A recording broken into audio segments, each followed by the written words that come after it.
সম্মানিত ভিউয়ার্স, আজকে আমরা বরাকণ্ঠ অফিসও আমরার মাঝে উপস্থিত হয়েছেন। মানে আসামের অতি সুপরিচিত একটা ফেস, তো যেনার সম্পর্কে যদি হইতে যাইতে অনেক সময় লাগবো, মানে পরিস্থিতি বা আইডেন্টিটি যেটা আছে আর তো আমি ইন শর্ট হইমু, বিকজ তার অত বেশি বিজি শিডিউল থাকার পরেও আমরা ডাকে সাড়া দিয়া 5 মিনিটের লাগে আমরা এখানে উপস্থিত হয়েছেন। তাই নইলা গিয়া চেয়ারম্যান আসাম মাইনরিটি ডেভেলপমেন্ট বোর্ডর তার আরও পরিচিতি আছে, যেটা হইল গিয়া তাই হইল গিয়া ফাউন্ডার চেয়ারম্যান HSMM গ্রুপ, যেটা হইল গিয়া লাউস বেজ একটা কোম্পানি, সাউথ ইস্ট এশিয়ার মাঝে সবচেয়ে লার্জেস্ট যেটা মানে আগরুড বেস যেটা প্রোডাক্টগুলো এগুলার মানে সবচেয়ে বড় কোম্পানি। এটা রইলে গিয়া chairman plus founder time plus managing director. তো আজকে আমরা বরাকণ্ঠ অফিসেও মানে এখানে উপস্থিত হয়েছেন আমরা ডাকে সাড়া দিয়া। তো আমি বরাকণ্ঠ ডিরেক্টর মিস্টার ফরিউল আলম বাইরে রিকোয়েস্ট করি আর উত্তরই দিয়া গ্রহণ করার লগে সাথে।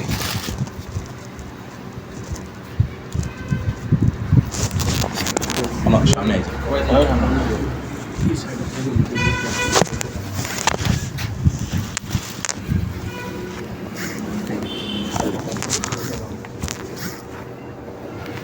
তখন আমি রিকোয়েস্ট করি আর আমরা মিস্টার হামিদ ভাইরে, আমরা করিমগঞ্জ ডিস্ট্রিক্ট মাইনরিটি ডেভেলপমেন্ট বোর্ডের চেয়ারম্যান মিস্টার ইকবাল হোসেন সাড্ডে উত্তরে দিয়ে বরণ করার লগে।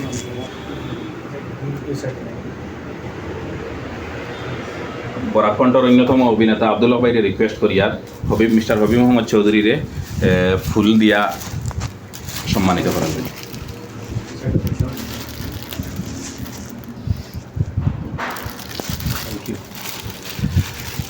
তো এখন আমি মানে ভিউয়ার্সের উদ্দেশ্যে হই আর যে মিস্টার হবিব মোহাম্মদ চৌধুরীর যদি আপনারা প্রোফাইল আপনারা যদি সার্চ করেন জানতে পারবা কী ধরনের অ্যাক্টিভিটিস হয়। বিকজ আসাম বর্তমানে আসামের যে মাইনরিটি যারা আছে একটা নতুন দিশার দিক দিয়ে আগুয়ার, যেটা মানে আগে আমরা এরকম অতটুকু মানে ডেভেলপমেন্ট আমরা দেখছি না। টোটালি তার নতুন একটা ভিজন বা যেটা মিশন লইয়া খাস করা আমরা বরাকণ্ঠ ফ্যামিলির পক্ষ থেকে অশেষ অশেষ ধন্যবাদ জানাই। আর আমি দাদারে রিকোয়েস্ট করবো যে আজকে আমরা বরাকণ্ঠ আইসি তো আমরা তোরা গাইড করার লগে আমরা বরাকণ্ঠ কীভাবে আগুয়ে যাইতাম বা বিশেষ করে মাইনরিটির লগে আমরা কোনো কিছু আসেনি এখানে করার লগে। তো এর আগে দাদাই হওয়ার আগে আমি রিকোয়েস্ট করবো আমরা বরাকণ্ঠ ফরিউল ভাইরে ইন শর্ট একদম শর্টে বরাকণ্ঠর যেটা অ্যাক্টিভিটিস আছে 2-4টা হওয়ার লগে। আমরা বরাকণ্ঠ পরিবারের আমরা যে ফাউন্ড যেটা এটা হলো আমরা ভিউয়ার্স। আমরা বিভিন্ন সময় যখন কোনো অসুবিধার সম্মুখীন হই বা আমরা এখানেও কন্টিনিউ মানুষ আনি সাহায্য লাগিয়া এখন পর্যন্ত প্রায় 70 জনের মতো মানুষের আমরা ট্রিটমেন্ট করিয়ে আসছি। তো এটা কমপ্লিট হয়েছে আমরা বাইরে থেকে পয়সা আয় মানুষও পয়সা পাঠাই দেন, আমরা মানুষের ঔষধ খরচ দিয়ে পয়সা দেয়। অনেকে হসপিটাল গুয়াহাটি বিভিন্ন জায়গায় প্রাইভেট থেকে লিয়ে অনেক জায়গায় তার গিয়া ওষুধ করিয়া এখন সুস্থ হয়ে বাড়িতে গেছেন। তো এটা কমপ্লিট আমরা রইল বিদেশি বাইরে যারা আছেন আমরা ভিডিও দেখুন তাই আমরা সহযোগিতা করেন। তো আমরা বিভিন্ন সময় ফ্লাডের সময় আমরা প্রচুর পরিমাণ খাদ্য সামগ্রী নৌকার মাধ্যমে বাড়ি বাড়ি পৌঁছাই দিয়েছি। প্রায় 10 লাখ টাকার মতো আমরা বাইরে থেকে কালেকশন আইছি আমরা অ্যাকাউন্টও, এটা নিয়ে আমরা ঘরে ঘরে পৌঁছাই দিয়েছি। তো রিসেন্ট আমরা আরেকটা প্রোগ্রাম মানে করার চিন্তাধারা নিয়েছি, মানে ব্ল্যাঙ্কেট কিছু গরিব মানুষ পরিবার চেয়ে দেওয়ার লাগিয়া। তো এটা অলরেডি বহুতটা আই গেছে কালেকশন আমরা কাছে। তো আমরা সময় সময় ওইরকম মানে ভিউয়ার্সের সাহায্য সহযোগিতায় আমরা কাজটা চালাইয়ে যাই। আর রিসেন্ট আমরা আরেকটা কাজ করছি বাসের লাগে মহিলা রিজার্ভ সিট করার লাগে, অসুস্থ লোকের ভাবে 2টা, বৃদ্ধ লোকের ভাবে 2টা সিট আমরা রিজার্ভ করাইছি। এটা অলরেডি হয়ে গেছে কমপ্লিট। তো আমরা বিভিন্ন সময় আমরা দাদার কাছ থেকে আমরা বহুত সাহায্য সহযোগিতা পাই। আর আপনার ব্যাপারে আমরা অনেক কিছু জানি, আপনারা আমরা সম্পর্কে তো জানেন, আমরা পরিচয় নাই। আমরা ইচ্ছা আসলে এদিন হুজাই গিয়ে আপনার সঙ্গে দেখা করার লাগে বা আমরা মানে কাজ কর্মগুলো তুলিয়া ধরার লাগে। তো আজকে আপনি এখানে আইসইন হিসাবে আমরা সময় দিয়েছেন হিসাবে বরাকণ্ঠ পরিবার পক্ষে থেকে আপনারা অশেষ ধন্যবাদ জানাই। আর আমরা পথ চলার উদ্দেশ্যে 2-1টা কথা বলার লাগে আপনারা অনুরোধ করি। তো যেহেতু ফ্লাডের সময় রিলিফ ডিস্ট্রিবিউশনের কথা হয়েছে, তো একটা হয়তো অনেক ভিউয়ার্সে আপনারা দেখতে পাইবা যেরকম আমরা অ্যাক্টিভিটিস করছি বরাকণ্ঠ ফ্যামিলির পক্ষ থেকে, যে করিমগঞ্জ ডিস্ট্রিক্টের মধ্যে সবচেয়ে বিগেস্ট যেটা ফুড ডিস্ট্রিবিউশন ড্রাইভ হয়েছিল এটা আমরা করছিলাম কন্ডাক্ট। তো সেম ওরকমও হুজাইতে আমরা দেখছি যে আপনি নিজে ফ্লাডের সময় নৌকা লইয়া করে করে গিয়া ডাকি ডাকি খানি দিছেন। তো আপনারা হগুলা দেখি আমরা ইন্সপায়ার হয়েছি, আমরা ওই রকম যদিও আপনার অতটুকু লেভেলে করতে পারছি না, বাট আমরা লেভেল বেস্ট আমরা ট্রাই করছি ওটা করার লোকে। যেহেতু দাদার সময় কম, তো আমি এখন রিকোয়েস্ট করবো ইকবাল দা আসলাই কেন, তো আমি এখন ইকবাল দাদারে কই আর সামান্য আপনি কইলেন এরপরে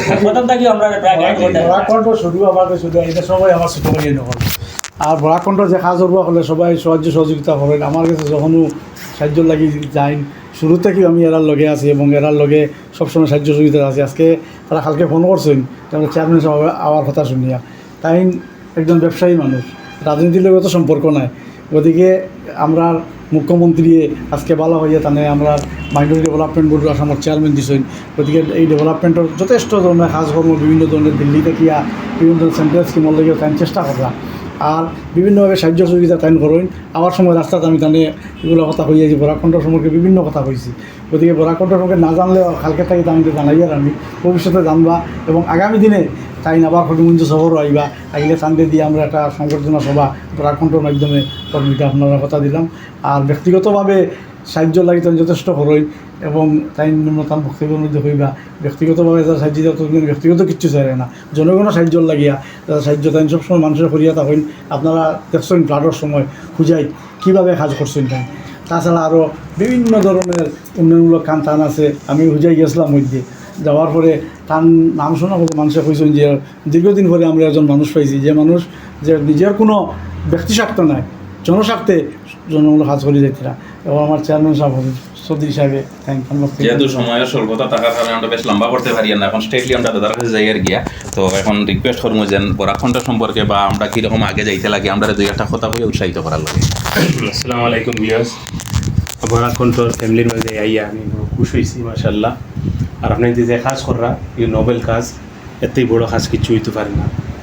আর আমি হই আপনার আমার সবসময় চিন্তাধারা বহুত আলোক থাকতো। 1989 আমি 18 বছর আসলাম ড্রপ আউট কলেজ হইয়া। আমি আপনি যে সময় আমার লাইফ স্টোরি জানাইমু। 500 টাকা দিয়ে 89 আমি শুরু করছিলাম আমার ব্যবসা। আর আমি ফরাত বালা আসলাম না, লেখাত বালা আসলাম না, ওই যদি পড়তে পারিয়েন না তে ব্যবসা করি।